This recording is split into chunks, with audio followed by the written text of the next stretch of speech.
Hey guys, it's Melissa here. Welcome to another episode of Awaken Your Inner Awesomeness. I am so excited today because we have a very special guest with us. We have with us today Miss Barby Ingle, who is a chronic pain patient as well as a chronic pain advocate. And she is the author of 9 books. She is helping other people to manage their pain and to live their absolute best lives. So I cannot wait to get started talking to her today. Before we get started with today's episode, we have a word from our sponsor, Ohio Hauntings and Legends podcast. If you are interested in all things hauntings, this is the podcast for you, and you don't have to be from Ohio to enjoy it. Don't take my word for it, just listen to our sponsors. Hello, and welcome to the Ohio Hauntings and Legends podcast. We will be taking you to places you have never dreamt of going. Hundreds, if not thousands, of haunted and abandoned locations. We will visit with the paranormal from your nightmares and try to understand the unexplained. Ohio alone has 88 counties within our state, and virtually each one of those counties has a story to tell. Ohio's history is bloodstained throughout its history. We will be covering more than just Ohio. We will cover the state you live in, the country. Trust me. There are thrills, chills, and we are upping the fright factor with each new stop we make. We will be traveling the world, the globe, looking for the strange, the mysterious, and the frightening. Mostly, we will find the unexplainable. Many of these episodes are genuine. Others are legend or hearsay. Believe those that you choose or believe in none. It is your choice. Just get comfortable, sit back, dim the lights, and listen.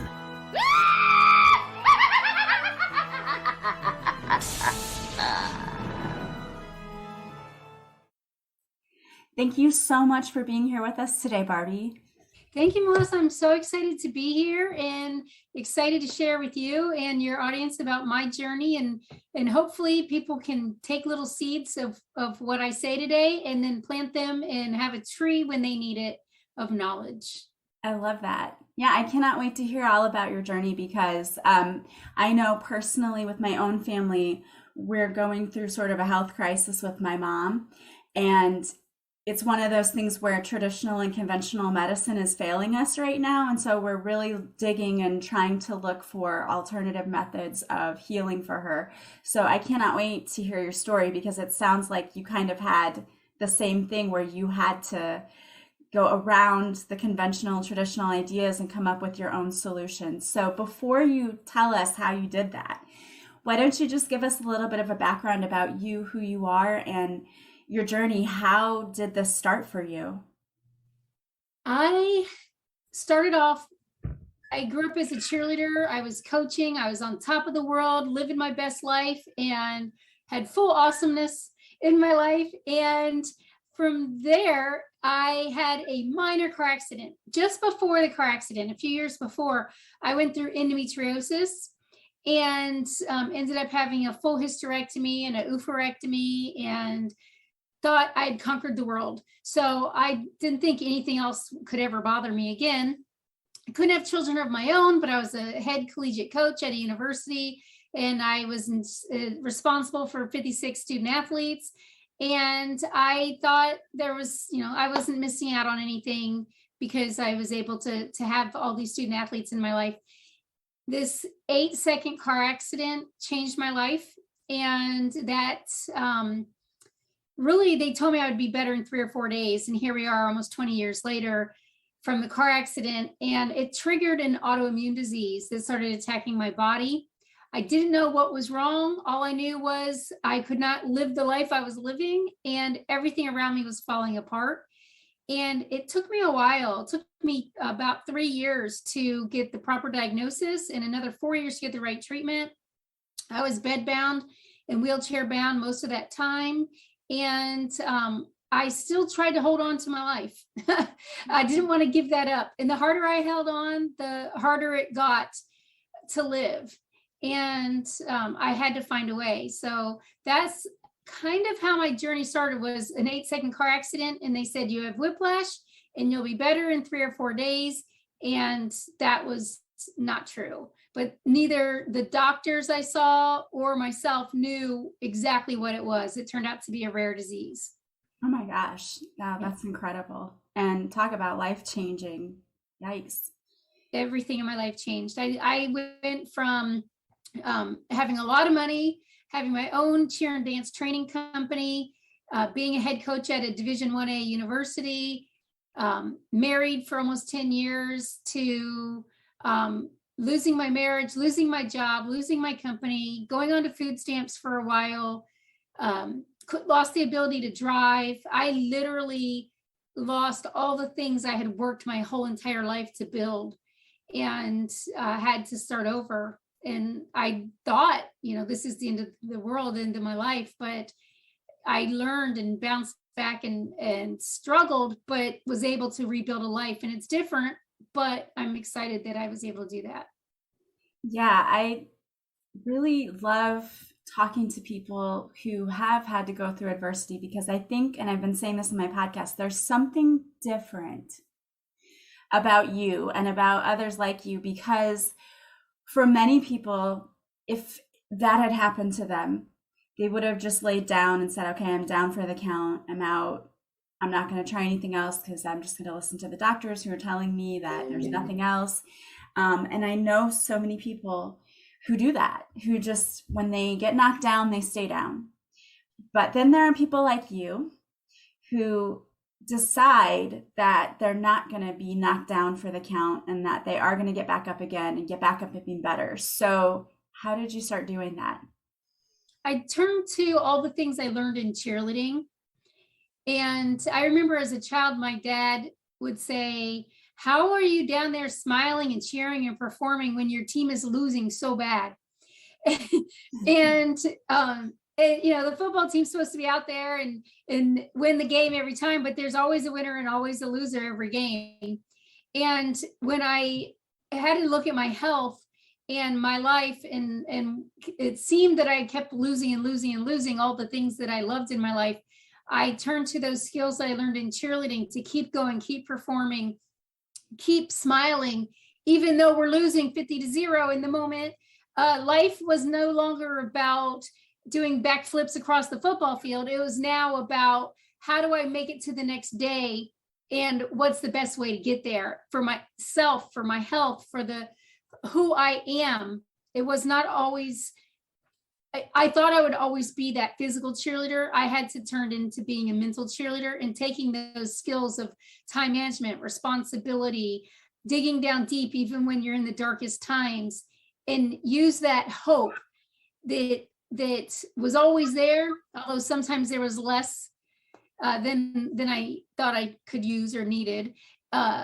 I dug down deep and found it, and was able to, when it was too big and it seemed too daunting or too overwhelming, break it down into even smaller pieces and accomplish it. I also took the guilt off of myself. So we're pushed by society, and we're pushed to be doers and be active. And I am a doer. However, when you're physically unable, at times you feel a lot of guilt because of all the pressures in life. And I was able to notice and recognize when that guilt was being put on me by myself or by others. And I actually started grabbing the guilt off of my chest and dropping it away from my body and saying, I don't accept this guilt. It's going to take me longer to do this project. It's going to take me longer to bounce back. It's going to take me longer to find a way. And like you said, the doctors are like, do this. And they only knew to offer me what they learned in school. Well, they're not taught all the aspects of the human body. Like a veterinarian is taught multiple species and how to do surgery on all these different animals and all the different parts of the animals. For humans, they're not taught that. Each one looks at their own special area. And the rare disease I have, reflex sympathetic dystrophy, RSD, is something that affects multiple systems of the body and every aspect of life. So nobody was looking at the big picture of me. And until I looked at the big picture of who I am, what I am, and what was going on, I wasn't able to get the help that I needed. And so that's one of the things I do now, is show other people how to look at their big picture and make the big picture better. Yeah, that is so important. And you bring up a really good point, because I think I admire the medical profession, but I feel like it's kind of a one size fits all in a lot of cases. And that doesn't really work for a lot of people. And when you get to a point where you go to them and you say, I'm having these issues, and they say, well, this is what works when we work with other patients. This works for 90%. Right. Like it should work for you too, but then it doesn't. And so then you feel like, what's wrong with me? But I think that when you get specific, like you are, and looking at your own life and saying, you know, okay, I'm not the girl next door. I'm not this guy over here. I'm my own person. I have my own issues and I need to look at my own self. But I really love that you grab the guilt and shame and throw it away. More people need to do that. Absolutely. Absolutely. That's so important. It can free you to be more open, to move your boundaries. I test my boundaries, at least a few times a year. I say, well, I couldn't walk this far last time I tried, but let's see if I can do it today. And maybe I can't reach the ultimate goal, but maybe I could take 4 or 5 more steps than I did the time I tried before. And knowing that I am able to push my boundaries, I can take the guilt off. And if I don't win in that moment, it's okay. If I have 2 other family members, one passed away from the same medical condition I have, and one's trying to live with it as well. And we all needed different treatments. We all needed different options. Even though we're family, it doesn't mean we need the exact same treatment as the person next to us. And I think a lot of times we put that pressure on ourselves, like, well, they're walking without a cane. I don't need to use my cane either. And then you can't walk as far. But if you would use that tool, you would get further in life. And a cane is just like a physical example, but that could be any tool. It could be mindfulness or meditation or anything to get the stress and mental aspects under control as well. Yeah, I really love using tools because I think it's so helpful, especially the mindfulness tools, because I think a lot of the pressure we put on ourselves and the stress of day-to-day lives, it does so much more damage than we realize that it does. And so those tools can help you to reverse some of that and just de-stress a little bit. So I love that you use that. Now, how did you start helping other people who were also experiencing chronic pain? I started helping other people in a couple ways. First, the year my stepsister passed away from RSD, I had applied a couple of years before that to be a mentor for patients. And actually about a year before that. And I hadn't got matched until about a week after my stepsister passed away. I finally got the call, we found a match for you. And so I started mentoring patients, and that first patient that I was connected with actually became my best friend. So we kind of had the journey together over the last almost 20 years. But so I started mentoring through that program. And then I also, that same year, growing up, every year my family would do a Christmas project. So at Thanksgiving, we would throw out ideas and then we'd all vote and say, this is the project we're going to do as a family. So it could have been like serving homeless meals, or it could have been singing Christmas carols, or going and spending time at a nursing home with elderly. And that in 2006, my older brother said, Barbie can't be the only one. Melanie couldn't be the only one to not get the help they needed, and in a timely manner. We should do something to help other people. And my dad said, that's great. All of us were on board and said, that's great. And my dad said, if we're going to do this, this isn't like a one and done kind of project like we've done in all of our lives. This is something that is going to be ongoing, and we have to do it right and start a nonprofit and really actually do something that changes lives and changes society for the better. And so that was Thanksgiving 2006. And by January 2007, we had our nonprofit set up and started working to create projects and programs and events that can help patients. And that's really how we got started as a family project. And since then, it has grown to be an international organization. We actually went through a name change. We were Power of Pain Foundation, and now we're we still are Power Pain Foundation legally, but we opened up a DBA, International Pain Foundation, and we say iPain for short, because it more represents the reach that we have around the world to multiple countries. I think we have like 17 countries now that we work with people in those countries. And we actually have teamed up with the country of Uganda, their government, to do a project there. And one of our volunteers, Josie, runs that project there, and they do an amazing job. And just to see it grow all these years, and our focus has stayed the same. We do education, awareness, social events, and access to care projects. And those 4 areas are the 4 areas that, as a patient, the people in my family needed the most. And so that's what we're able to offer other people, because there really wasn't anything in place to help in those 4 areas that really encapsulated what a patient, caregiver, and health professionals need to help us live better in society. So that's how we got started. And then we've definitely grown well beyond that, first initial start and idea, but held on to the core values and missions of the foundation. That's so awesome. That's awesome that, you saw a need and you guys fulfilled that need. That's wonderful. And I'm so glad that you're able to do that and are helping so many people, because I think me personally, I've never heard of this disorder, and I'm sure there are probably a lot of people who haven't, and probably many of those are the people who get diagnosed and then think, what now? So the fact that you have a resource out there for them to go to is amazing. It's great that you're doing that work. Absolutely. Yeah, there's over 7,000 rare diseases, and most people have not heard of all of them. I've only heard of a couple hundred myself, and I've really studied about 160 something of them and learned about them. And as I meet people along my journey, I'm able to find out about their disease and learn more about it. And then I found that in the very beginning, I only focused on my own condition. And then it was like, wait a second, I'm having these struggles because I have a rare disease, but other people have other rare diseases and they're having similar struggles, even though they have a different disease.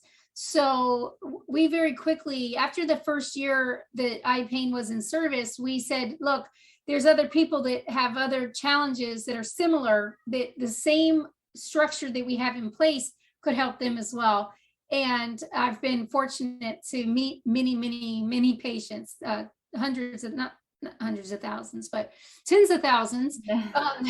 There's 1.5 billion people on earth that are living with pain. So obviously I can't meet them all, but I can do my part to make a difference in as many of those lives as I can. And there's so many volunteers that also help us along the way. And the fact that we all have all these different diseases, but the commonality is chronic pain in all of them is really something special, that even though we might not have the exact same symptoms, we know when we say chronic pain, we know what that pain feels like. Yeah.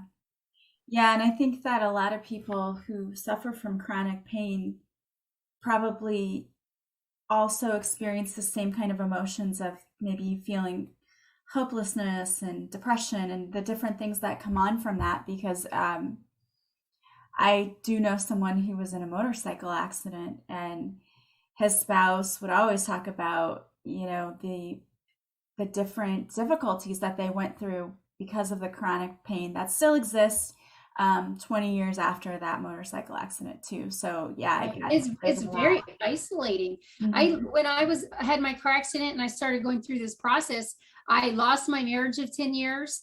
God had somebody better for me, so don't feel bad. But I lost my job, my livelihood. I lost so many things in my life. My caregivers also lose all those things. The only thing different is they don't suffer with the physical symptoms that I go through, but then they have the added burden of, they can't take those symptoms away from me. They can offer me suggestions and support, but they also live with, I can't take this away. I want to take it away. And that's not always possible.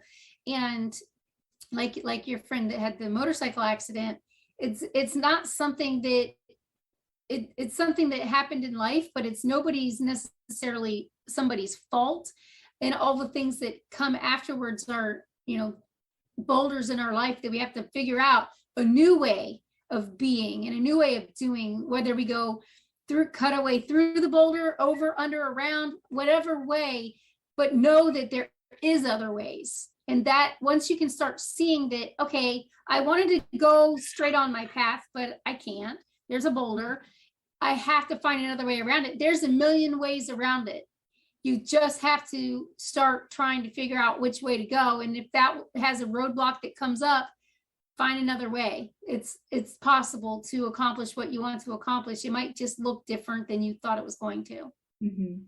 Yeah, I'm a big firm believer in that sometimes things don't show up the way we thought they would, but it doesn't mean that things aren't showing up. It's just sometimes we have to come up with a new plan. We have to go a new way. And that's exactly what we told my mom the other day. We said, okay, so we're not going to get to the answer the way we thought we were going to. We're just going to go through a different door and we'll still get to the same place. So I think that's great that you educate people on that, because I think as humans, we get so conditioned that if something doesn't go the way we want it to, if it's out of our control, we get frustrated and quit. It's like Right? an easy thing. Yeah, it takes a lot to quit something. And I also have learned that if I commit to it, I'm going to find a way to do it. And it's very rare that I would quit something. But there has been times that I've had to say, I can't do this. I'm going to pass it on to somebody else, or I'm going to bring in more people to help out. But to just quit is very tough for me. It's like, it would be like being at a football game and the players just walk off the field. The life is my game and I got to keep going. If I wake up that day, until I don't wake up again the next day, I got to keep going and keep finding a way to keep the game going, and know that I won't win. I'm not going to be perfect. I make mistakes daily, and that's okay. And a lot of times when you don't have a health challenge in front of you, you don't really see that you do have the ability to keep going when you're facing something tough. It might be easier to say I quit or just walk away. For me, knowing what I've overcome with the health challenges that I've faced all these years, and the secondary conditions that came on because of them, and it really is something that, yeah, I just not going to quit. I'll find a different way. I'll find somebody to help me, or I'll pass the project over to somebody else, but I don't want the project to just go away or be done. I have to find a way to complete it. But also time's different for me, and how I choose my projects are different, because I want it to be something I can accomplish. I don't want to lose. If I have the ability to not lose, I will take the win, or I'll find a way to make it into a win and make it awesomeness to the fullest, because I want it to be a win for me. And no matter if it's a little win or a big win, I still celebrate. And a lot of people forget that. They're like, oh, I wanted to win, 50-0, and the score was 49-50. I barely won. Hey, a win is a win. Right. Big or small, how close it is does not matter. A win's a win. Take it as a win. And maybe if you lost the battle, but you win the accomplishment in the long run, because it's not over till you stop. So keep playing. The wins can still be celebrated, even if you don't win every single battle along the way. Yeah, absolutely. And I agree with you. I think you have to celebrate every little single win. And in my book, I joke about that. I said, I celebrate anything, no matter how small it is. Like if I walk into the room with a plate in my hand to put it in the sink, and I actually remember to put it in the sink when I walk back out of the room, celebrate. Yes. Absolutely. Or I say shake the palms. And then I got my nieces and nephews, they know that I'm like, this happened. They're like, shake the palms. So yeah, it's a fun little visual thing of shaking your pom-poms. But if you don't have pom-poms in your hand, you can just shake your palms. Yeah, there you go. So, I love that. Play on yeah. words, but cute. Yep. No, you definitely have to have a visual, because I think so many people, we get so discouraged by life, and you could be tempted to quit at any time. But I love that you're reminding people to keep going. So I know that you've written 9 books. Yes. So what are some books that you've written about that have helped people on their own journey with chronic pain?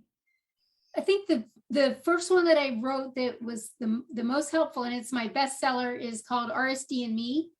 And it went through my patient journey of those first 7 years of being diagnosed, being in a wheelchair, going from doctor to doctor. I saw 42 doctors got it wrong before the 43rd got it right. Wow. And documenting that journey. And then I did follow-up books called Remission Possible, because I did go into what they consider remission. But remission for me was not the same. It's not the same as a cure. But in my mind, before I obtained it, I thought the goal was cure.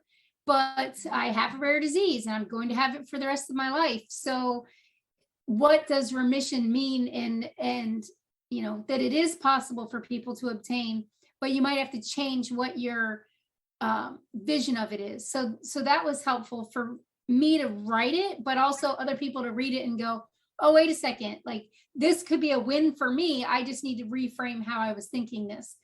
And then navigating the minefield of the health system, the pain code, it really talks about navigating everything from how to order your medical records, to what types of insurance companies are out there and which is the best policy for you, and explaining all of those, to doing a living will, to how to communicate with your medical professionals.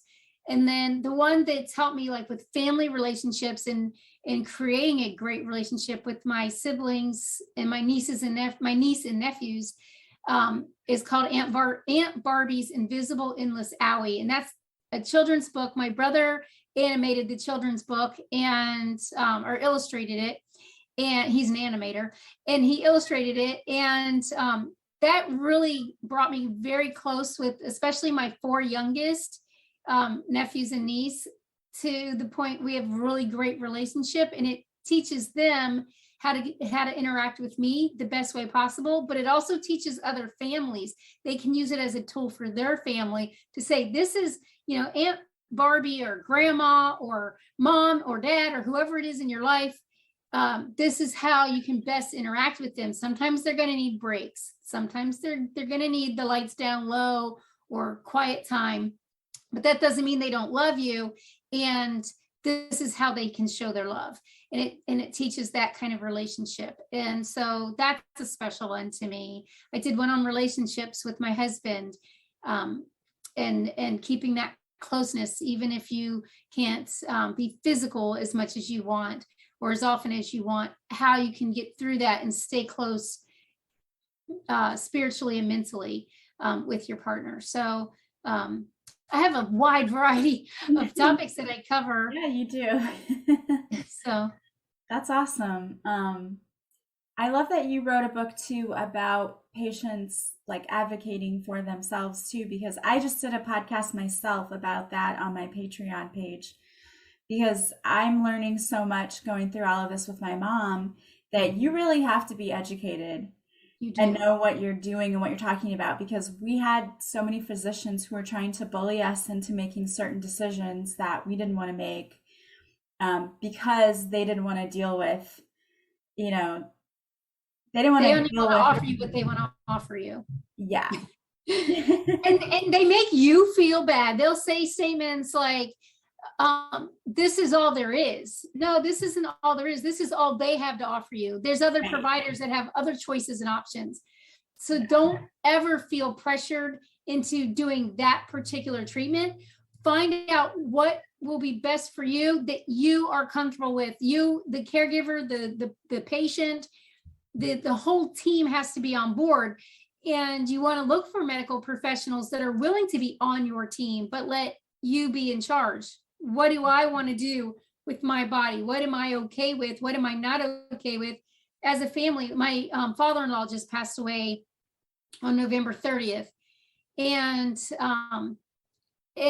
he said he had signed a do not resuscitate. He was in the hospital and he signed a do not resuscitate. And his children, my husband and his brother said, will you please try a ventilator give us 4 days?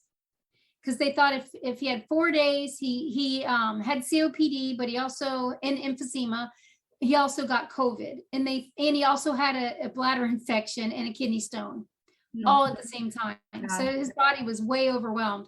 Yeah. And they thought, if you try the ventilator for like 4 days, it could get you over this hump, and maybe it would be okay. And his dad had said, I don't want to do it. And the hospital was suggesting it.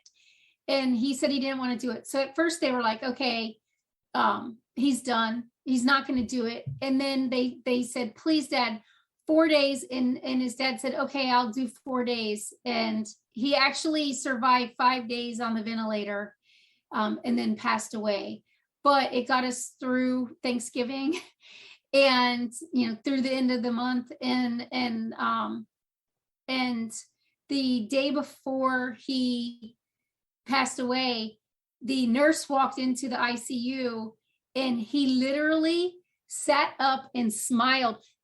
In a coma, he sat up and smiled to the nurse as if like, I'm still here, I'm trying. Like I gave him 4 days and I gave him, and he ended up giving him 5 days, but it helped give us as a family time to prepare and know he's about to pass away. And he did this for his sons. He tried this for his sons. But, the hospital wanted him to try. We wanted him to try.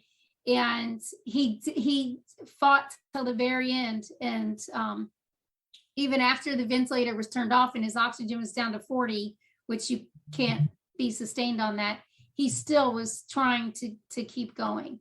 And until they said, it's okay, you can go now, go to heaven, go be with Jesus. Yeah.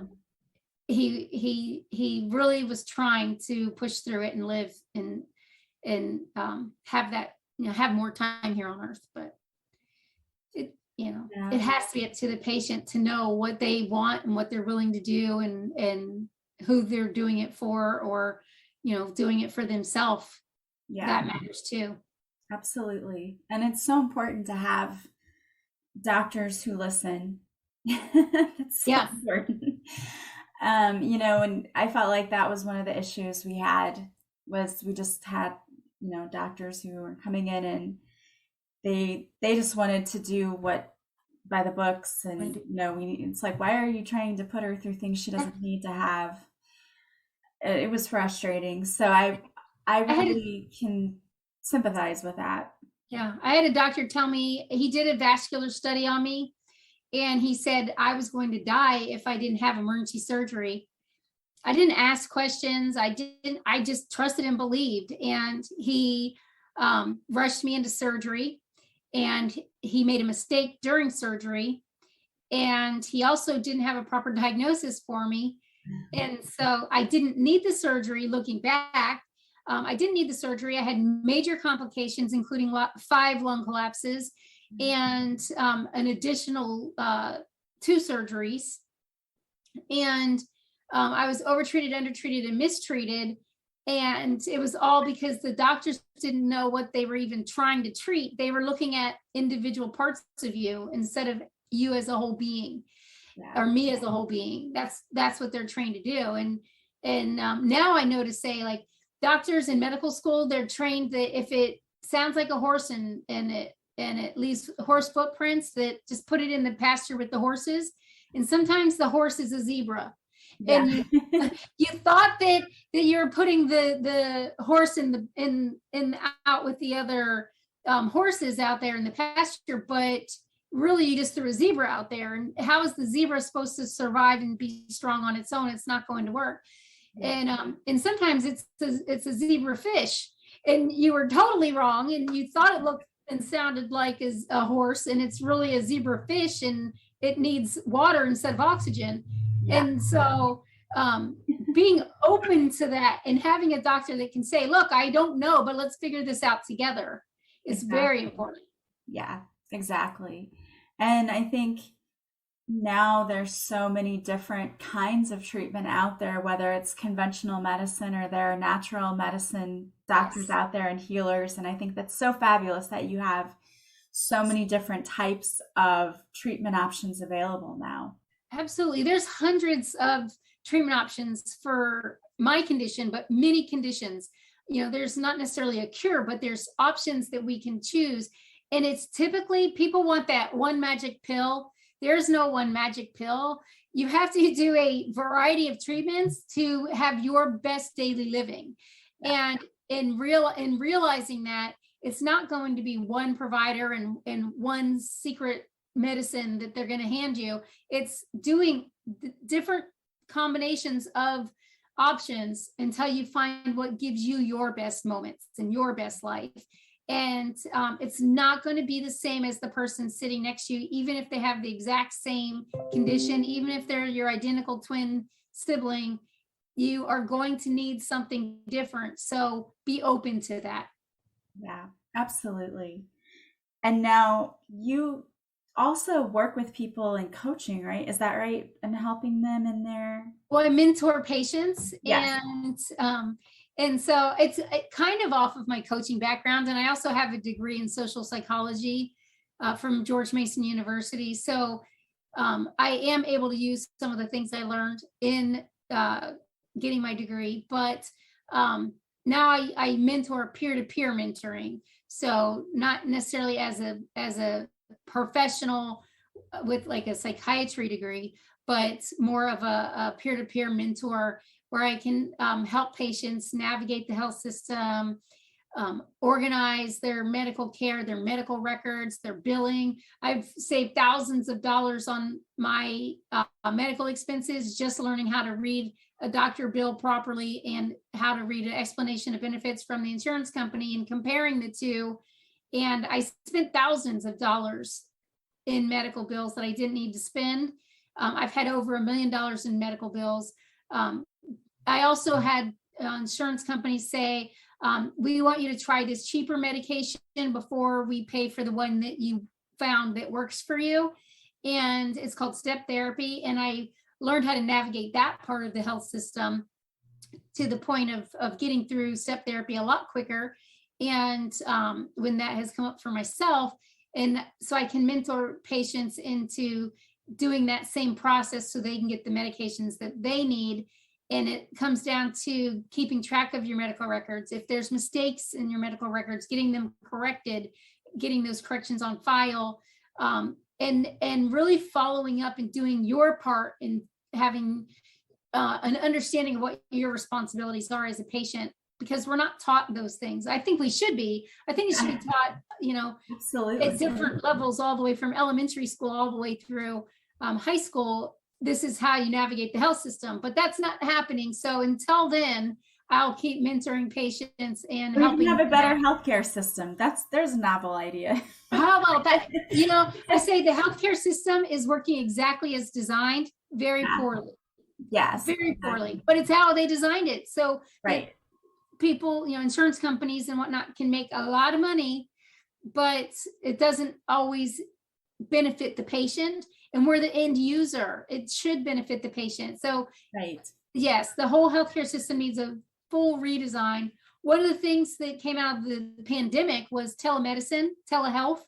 And it actually started before the pandemic, and I've been using it since 2015, but the rest of the world, the America, at least, in Canada and some other countries, have telemedicine, telehealth now, where you can talk to your providers online. You can do behavioral counseling and mental counseling online, and have that covered or at a reasonable fee, as well as not get exposed to other germs and things that are in those doctors' offices that you have to be exposed to if you go in person.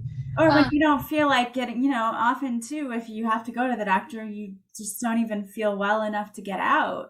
So exactly. It's nice to have that option too. Yes. And you delaying your care can cause an avalanche of symptoms and challenges that come on and affect you in a very negative way. And it's really important to make sure you're not delaying care. Telehealth does that for us. And I'm really excited. Here in Arizona, our governor signed into law a bill that has our telehealth continue even after the pandemic and everything settles down and we go back to a new normal.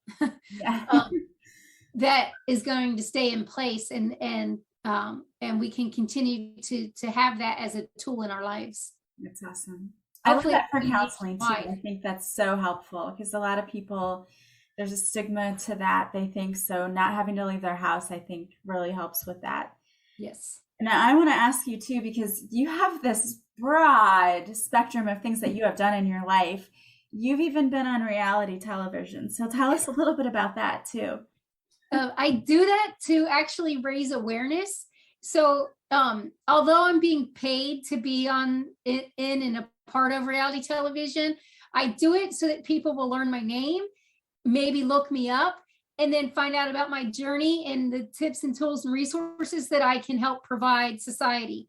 So although they're silly and fun, I do it for a purpose, and my purpose is to help society. And know that there is a seed of truth in reality, but then there's a writer or writers, producers on the show. So they make it interesting. Yes, it is. It's scripted reality. I like to say, if there was no reality, if reality had to be real, there'd be no reality. So, but there's a seed of truth in every storyline. Yeah. But then you act it out 6 times, and by the 6th time you're acting it out, it's not the original seed of truth. Right. Keep that in mind. We just went to a taping of America's Got Talent one time. Yes. And I saw that firsthand because the act performed and everyone clapped, and then they're like, we need more of a reaction from the crowd. So we're going to film you guys applauding again, and this time stand up and cheer. Yep. There you go. Okay. Yes, that's exactly it as well. I mean, like Inside Secrets, but America's Got Talent, other similar shows, they actually do pre-casting where they say, hey, we like your act, we like you singing or magic trick or whatever it is. Or you're really funny and we need to have some that are automatically going to get X'd off. And they plan and prepare some of those acts. Yeah. So ahead of time. So you think it's like just these people showed up and tried out, but they actually said, come at this time and try out. Yeah. And then the audience is yay. No, let's do that reaction again. Yay. Yeah. So that's the same. But I was on a TLC show called Extreme Time Cheaters, and in the United States, we filmed like 8 episodes, but in the United States, they play the same one episode like 21 times so far. So like, when's the rest coming? But so that one was really awesome and gave us the biggest look into reality television. But my husband, Ken, yes, we're Ken and Barbie. We actually did the Ken and Barbie show on digital reality and have had different sponsors over the 9 seasons that we taped of that. And then I also did shows like Brainstormers on the Weather Channel and My Next Move on the Style Channel, and the Newlywed Game on the Game Show Network. And I was on The Talk and The Doctors, and Hey Steve, which is the Steve Harvey show. He had a segment called Hey Steve. And we've got about 4 million views on that segment that we did about our pool. So, and in case you go back and watch it, we have a pool boy now. We moved And we have a community pool now instead of a private backyard pool, which my husband was wanting to, he's like, I want to take care of it. And I'm like, but you're not taking care of it. So, so we had a little fun segment about that. And now we have a pool boy, or actually he's like 75 years old, but that keeps the typical pool boy, but not your typical pool boy, but yes, we have him helping out now. And so in case you see that, but it's a lot of fun to do these segments, and they're not all about health. They're, like you said, it's a wide variety, but it all comes back to, we're Ken and Barbie. I'm Barby Ingle.